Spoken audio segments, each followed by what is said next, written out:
ಬೆಳ್ತಂಗಡಿಯಲ್ಲಿ ಇವತ್ತು ಒಂದು ರೀತಿಯಲ್ಲಿ ದೊಡ್ಡ ಹೈಡ್ರಾಮಾವೇ ಸೃಷ್ಟಿಯಾಗಿತ್ತು.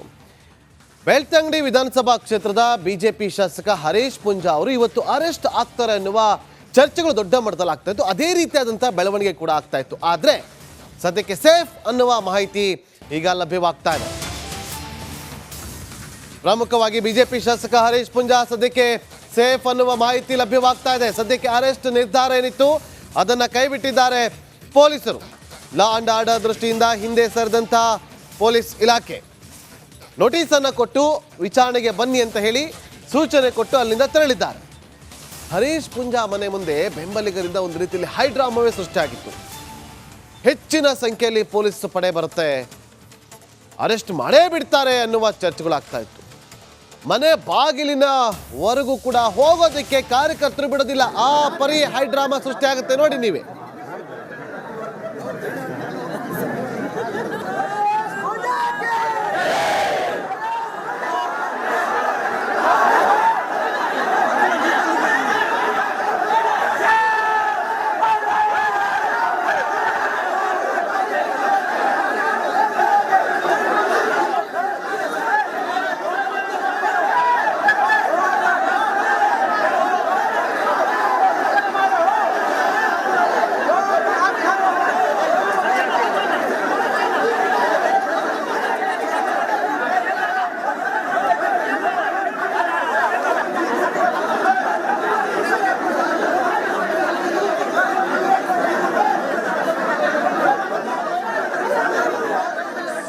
ದೃಶ್ಯಾವಳಿಯಲ್ಲಿ ಗಮನಿಸ್ತಾ ಇದ್ದೀವಿ. ಪೊಲೀಸರಿಗೆ ಧಮಕಿ ಹಾಕಿದ್ರು ಅನ್ನುವ ವಿಚಾರಕ್ಕೆ ಸಂಬಂಧಪಟ್ಟಂತೆ DJ ಹಳ್ಳಿ KJ ಹಳ್ಳಿಯಲ್ಲಿ ಏನಾಗಿತ್ತು ಅದೇ ರೀತಿಯಾಗಿ ಬೆಳ್ತಂಗಡಿ ಪೊಲೀಸ್ ಠಾಣೆಗೂ ಕೂಡ ಆಗತ್ತೆ ಅನ್ನುವ ವಿಚಾರವನ್ನ ಅವರು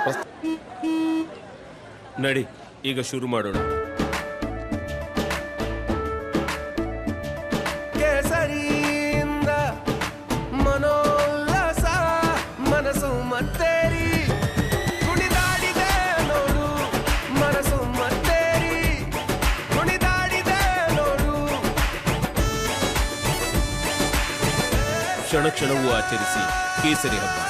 ವಿಮಲ್ ಬಾಯಲ್ಲಿ ಹೇಳಿ ಕೇಸರಿ ತಾಪ ಮಾಡಿದ್ರು ಅನ್ನೋ ಕಾರಣಕ್ಕೋಸ್ಕರ ಅವರ ವಿರುದ್ಧ ಕೇಸ್ ದಾಖಲಾಗಿತ್ತು.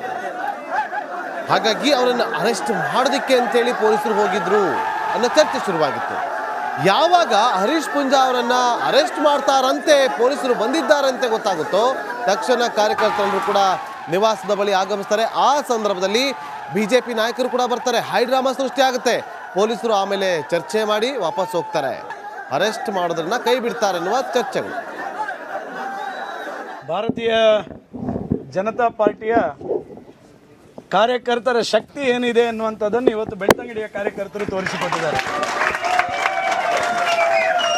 ನಾನು ಒಬ್ಬ ಕ್ಷೇತ್ರದ ಜನಪ್ರತಿನಿಧಿಯಾಗಿ ಒಬ್ಬ ಕಾರ್ಯಕರ್ತನಿಗೆ ವಿನಾಕಾರಣ ಜೈಲಿಗೆ ಹಾಕಿದರೆ ಆ ಕಾರ್ಯಕರ್ತನ ಜೊತೆ ಜೈಲಿನಲ್ಲೂ ಸ್ಟೇಷನಲ್ಲೂ ನಾನು ಹೋಗಿ ಈ ರೀತಿಯ ವಿನಾಕಾರಣದ ಪ್ರಕರಣಕ್ಕೆ ನಾನು ಖಂಡಿತವಾಗಿ ವಿರೋಧವನ್ನು ವ್ಯಕ್ತಪಡಿಸ್ತಕ್ಕಂಥ ಜವಾಬ್ದಾರಿ ಇದೆ ಎನ್ನುವ ಕಾರಣಕ್ಕೋಸ್ಕರನೇ ಈ ಕ್ಷೇತ್ರದ ಮತದಾರರು ನನ್ನನ್ನು ಗೆಲ್ಲಿಸಿರ್ತಕ್ಕಂಥದ್ದು.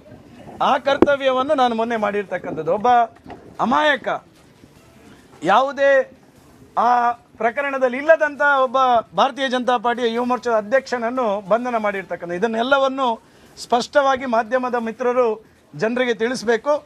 ಆ ಪ್ರಕರಣಕ್ಕೂ ಶಶಿರಾಜ್ ಶೆಟ್ಟಿ ವಕೀಲರುಗಳ ಪರಿಶ್ರಮ, ವಿಶೇಷವಾಗಿ ಬೆಳಗಿನಿಂದ ಇಷ್ಟೊತ್ತು ನಮ್ಮೆಲ್ಲ ಕಾರ್ಯಕರ್ತರು ಹರೀಶ್ ಪುಂಜಾ ಅವರ ಅಭಿಮಾನಿಗಳು ಈ ಹೋರಾಟದ ನೇತೃತ್ವವನ್ನು ವಹಿಸಿರೋದರಿಂದ ನಮ್ಮ ಜಿಲ್ಲೆಯ ಎಲ್ಲ ಶಾಸಕರು, ಭಾರತೀಯ ಜನತಾ ಪಾರ್ಟಿಯ ಎಲ್ಲ ಪ್ರಮುಖರು ಬಂದು ಜಿಲ್ಲಾಧ್ಯಕ್ಷರನ್ನು ಸೇರಿಸಿ ಮತ್ತು ನಮ್ಮ ಸಂಸದ ಅಭ್ಯರ್ಥಿಯಾಗಿರ್ತಕ್ಕಂಥ ಬ್ರಿಜೇಶ್ ಚೌಟ ಸೇರಿ ಮಾತುಕತೆಗಳನ್ನು ಮಾಡಿದರ ಪರಿಣಾಮ ಈಗ ನೋಟಿಸನ್ನು ಮಾತ್ರ ಕೊಟ್ಟು ಹೋಗಿದ್ದಾರೆ. ಯಾವುದೇ ಕಾರಣಕ್ಕೆ ಬಂಧನ ಮಾಡುವಂಥದ್ದಿಲ್ಲ ಅನ್ನುವಂಥದ್ದನ್ನು ಹೇಳಿದ್ದಾರೆ. ಬಂಧನ ಮಾಡೋದು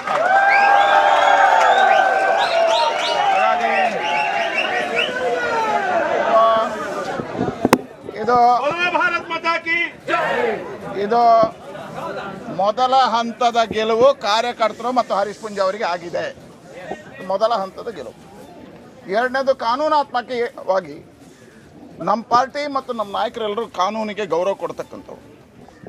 ಮತ್ತಷ್ಟು ಮಾಹಿತಿಯನ್ನು ಕೊಡೋದಕ್ಕೆ ನಮ್ಮ ಮಂಗಳೂರು ಪ್ರತಿನಿಧಿ ದಿನೇಶ್ ಸಂಪರ್ಕದಲ್ಲಿದ್ದಾರೆ. ದಿನೇಶ್, ಅಷ್ಟು ದೊಡ್ಡ ಮಟ್ಟದಲ್ಲಿ ಪೊಲೀಸ್ ಸಿಬ್ಬಂದಿಗಳನ್ನ ಕರ್ಕೊಂಡು ಬಂದ್ರು, ಅರೆಸ್ಟ್ ಮಾಡೇ ಬಿಡ್ತಾರೆ ಅಂತ ಸುದ್ದಿಗಳು ಹರಿದಾಡ್ತಿತ್ತು, ಸಂಕಷ್ಟ ಎದುರಾಗುತ್ತೆ ಅಂತ ಹೇಳಲಾಗ್ತಾ ಇತ್ತು. ಆದರೆ ಕೊನೆ ಗಳಿಕೆಯಲ್ಲಿ ಅರೆಸ್ಟ್ ಮಾಡೋದನ್ನ ಕೈ ಬಿಟ್ರು. ಏನ್ ಕಾರಣ? ನಾಗೇಂದ್ರ ಬಾಬು, ಬೆಳಗ್ಗಿನಿಂದಲೂ ಕೂಡ ಬೆಳ್ತಂಗಡಿ ಶಾಸಕ ಹರೀಶ್ ಪೂಂಜ್ ಅವರ ಮನೆ ಮುಂದೆ ನಡೀತಿದ್ದಂತಹ ಹೈ ಡ್ರಾಮಕ್ಕೆ ಸದ್ಯ ತೆರೆ ಬಿದ್ದಿರುವಂತದ್ದು. ಪೊಲೀಸರು ಬಂಧನದ ನಿರ್ಧಾರವನ್ನು ಕೈಬಿಟ್ಟು ಸದ್ಯ ಮುಂದಿನ ಹಂತದಲ್ಲಿ ವಿಚಾರಣೆಗೆ ಭಾಗಿಯಾಗಿ ಅಂತ ಹೇಳಿ ಹೋಗಿರುವಂತದ್ದು. ಮತ್ತು ಸದ್ಯ ಕಾರ್ಯಕರ್ತರು ಕೂಡ ತಣ್ಣಗಾಗಿ ತಮ್ಮ ತಮ್ಮ ಮನೆಗಳತ್ತ ಹಿಂದಿರುಗಿರುವಂತದ್ದು. ಬೆಳಗಿನಿಂದಲೂ ಕೂಡ ಹರೀಶ್ ಪೂಂಜ್ ಅವರ ಮನೆಯಲ್ಲಿ ದೊಡ್ಡ ಮಟ್ಟದ ಹೈ ಡ್ರಾಮಾ ಆಯಿತು, ಬೇರೆ ಬೇರೆ ರೀತಿಯ ಬೆಳವಣಿಗೆ ಕೂಡ ಆಯಿತು. ಅಂದ್ರೆ ಬೆಳಗ್ಗೆ ಯಾವಾಗ ಪೊಲೀಸರು ಹರೀಶ್ ಪೂಂಜ್ ಅವರ ಮನೆಗೆ ಬಂದ್ರು, ಆವಾಗ ಒಂದು ರೀತಿಯಲ್ಲಿ ಹರೀಶ್ ಪೂಂಜ್ ಅವರ ಬಂಧನ ಆಗುತ್ತೆ ಅನ್ನುವಂತ ಸುದ್ದಿ ಜಿಲ್ಲೆಯಾದ್ಯಂತ ಹತ್ತಿ, ಜಿಲ್ಲೆಯಿಂದ ನಾನಾ ಮೂಲೆಯಿಂದಲೂ ಕೂಡ ಕಾರ್ಯಕರ್ತರು ಹರೀಶ್ ಪೂಂಜ್ ಅವರ ಮನೆಗೆ ಬಂದಿದ್ರು. ಉಡುಪಿ ಜಿಲ್ಲೆಯಿಂದಲೂ ಕೂಡ ಬಂದಿದ್ರು. ಜೊತೆಗೆ ಬಿಜೆಪಿ ಮುಖಂಡರು ಸಾಕಷ್ಟು ಹೆಚ್ಚಿನ ಸಂಖ್ಯೆಯಲ್ಲಿದ್ರು. ಅಂದ್ರೆ ಸಂಸದ ನಳಿನ್ ಕುಮಾರ್ ಆಗಿರ್ಬೋದು, ದಕ್ಷಿಣ ಕನ್ನಡದ ಅಭ್ಯರ್ಥಿಯಾದಂತಹ ಬ್ರಿಜೇಶ್ ಚೌಟ್ ಆಗಿರ್ಬೋದು, ಮತ್ತು ಇತರ ಶಾಸಕರಾಗಿರ್ಬೋದು, ಎಲ್ಲರೂ ಕೂಡ ಬೆಳಿಗ್ಗೆನೆ ಹರೀಶ್ ಪೂಂಜ್ ಅವರ ಮನೆಗೆ ಬಂದು ಮಾತುಕತೆ ನಡೆಸ್ತಾ ಇದ್ರು. ಜೊತೆಗೆ ಹರೀಶ್ ಪೂಂಜ್ ಅವರ ವಕೀಲರ ತಂಡ ಕೂಡ ಹರೀಶ್ ಪೂಂಜ್ ಅವರ ಮನೆಗೆ ಭೇಟಿ ನೀಡಿ ಪೊಲೀಸರ ಜೊತೆ ಮಾತುಕತೆ, ಒಂದಷ್ಟು ವಾಗ್ವಾದ ಕೂಡ ನಡೆಸಿದ್ರು. ಒಂದಷ್ಟು ಬೆಳವಣಿಗೆ ಕೂಡ ಆಯಿತು. ಆರಂಭದಲ್ಲಿ ನೋಟಿಸ್ ಕೊಟ್ಟು ನಂತರದಲ್ಲಿ ಮುಂದಿನ ಪ್ರಕ್ರಿಯೆ ಅಂತ ಹೇಳಲಾಗ್ತಿತ್ತು. ಅಂದ್ರೆ ನೋಟಿಸ್ ಕೊಡದೆ ಈ ರೀತಿಯಾಗಿ ಪೊಲೀಸರು ಬಂದಿರೋದು ಸರಿಯಲ್ಲ ಅನ್ನುವಂತ ಒಂದು ಆಕ್ರೋಶ ಕೂಡ ವ್ಯಕ್ತ ಆಯಿತು. ಆ ಬಳಿಕ ಸಂಜೆ ವೇಳೆಗೆ ವಿಟ್ಲ ಪೊಲೀಸ್ ಠಾಣೆ ಇನ್ಸ್ಪೆಕ್ಟರ್ ಅವರು ಹರೀಶ್ ಪೂಂಜ್ ಅವರಿಗೆ ನೋಟಿಸ್ ಇಶ್ಯೂ ಕೂಡ ಮಾಡಿದ್ರು. ಬಳಿಕ 1 ಗಂಟೆ ಒಳಗಾಗಿ ವಿಚಾರಣೆಗೆ ಹಾಜರಾಗಬೇಕು ಅನ್ನೋಂತ ಗಡುವು ಕೂಡ ನೀಡಿದ್ದಾರೆ. ಗಡುವು ಮುಗಿದ ಹಿನ್ನೆಲೆಯಲ್ಲಿ ಸಾಕಷ್ಟು ಪೊಲೀಸರು, ಅಂದ್ರೆ 150ಕ್ಕಿಂತಲೂ ಹೆಚ್ಚಿನ ಪೊಲೀಸರು ಹರೀಶ್ ಪೂಂಜ್ ಅವರ ಮನೆಗೆ ಬರ್ತಾರೆ. ಒಂದು ಹಂತದಲ್ಲಿ ಹರೀಶ್ ಪೂಂಜ್ ಅವರ ಬಂಧನ ಆಗುತ್ತೆ ಅನ್ನುವಂತ ಪರಿಸ್ಥಿತಿ. ಓಕೆ, ಥ್ಯಾಂಕ್ ಯು ದಿನೇಶ್, ನಿಮ್ಮೆಲ್ಲ ಮಾಹಿತಿಗಾಗಿ. ನಮಸ್ಕಾರ, ಕರ್ನಾಟಕ ಪ್ರೈಮ್ ಟೈಮ್ಗೆ ಸ್ವಾಗತ. ನಾನು ಜಯಪ್ರಕಾಶ್ ಶೆಟ್ಟಿ. ಇಡೀ ಕರ್ನಾಡು ಇವತ್ತು ರೆಬೆಲ್ ಆಗಿ ನಿಂತಿದೆ. ಈ ಹಗರಣಗಳನ್ನು ಸದನದಲ್ಲಿ ಪ್ರಸ್ತಾಪ ಮಾಡಲು ಕೂಡ ಕಾಂಗ್ರೆಸ್ ಹಿಂದೇಟು ಹಾಕಿದ್ದೇಕೆ? ನಿಮ್ಗೆ ಸಂಬಳ ಅದಕ್ಕೆ, ನಿಮಗೆ ವಾಹನ ಅದಕ್ಕೆ, ನಿಮಗೆ ವೆಪನ್ ಅದಕ್ಕೆ, ನೀವು ಅದನ್ನು ಸೆರೆ ಹಿಡಿಬೇಕಾಗಿತ್ತು. ನೀವು ವಿದ್ಯುತ್ ಬರ ಇದೆ ಅಂತ ಹೇಳ್ತಾ ಇದ್ದೀರಿ, ಎಲ್ಲಿ ಬರ ಇದೆ ನೀವು ಹೇಳಬೇಕು. ಪಾಕಿಸ್ತಾನ್ ಆಕ್ಯುಪೈಡ್ ಕಾಶ್ಮೀರ್ ಅದು ಎಂದೆಂದಿಗೂ ನಮ್ಮದು. 40 ಮೆಷಿನ್ಗಳು ತಂದಿತ್ತು ನೋಟ್ ಎಣಿಸುವುದಕ್ಕೆ, ಅದೇ ಹಾಳಾಯಿತು. ಮಥುರಾದ ಗಲಾಟೆ ಇದೆಯಲ್ಲ, ಅದು ಸ್ಥಳೀಯವಾಗಿ ಕೂತು ಪರಿಹರಿಸಬಹುದಾದಂಥ ಕಾನೂನಿದೆ. ಗ್ಯಾರಂಟಿ ಯೋಜನೆಯಿಂದ ನಷ್ಟ ಆಗಿದೆ, ಲಾಭ ಆಗಿದೆ, ದಯವಿಟ್ಟು ಹೇಳಿ. Dawood Ibrahim most wanted criminal ಯಾವಾಗಾದ ಅಂದರೆ ಇಲ್ಲಿ ತನಕ ಭಾರತ ದೇಶದಲ್ಲಿ ಓರ್ವ ದಲಿತ ಪ್ರಧಾನಿಯಾದಂಥ ಇತಿಹಾಸವೇ ಇಲ್ಲ. ರಿಪಬ್ಲಿಕ್ ವರ್ಲ್ಡ್ ಆಪ್ ಇದು ಕೇವಲ ಅಪ್ಲಿಕೇಶನ್ ಅಲ್ಲ, ಸಮಗ್ರ ಸುದ್ದಿಗಳ ಸಂಪರ್ಕ ಮಾರ್ಗಕ್ಕೆ ಕ್ರಾಂತಿಕಾರಿ ಬದಲಾವಣೆ. ರಿಪಬ್ಲಿಕ್ ವರ್ಲ್ಡ್ ಆಪ್ ಕೇವಲ ಸುದ್ದಿ ಅಪ್ಲಿಕೇಶನ್ ಅನ್ನ ಪರಿಚಯ ಮಾಡ್ತಾ ಇಲ್ಲ, ಬದಲಾಗಿ ಡಿಜಿಟಲ್ ಸುದ್ದಿ ಬಳಕೆಯ ಹೊಸ ಯುಗಕ್ಕೆ ನಾಂದಿ ಹಾಡ್ತಾ ಇದೆ.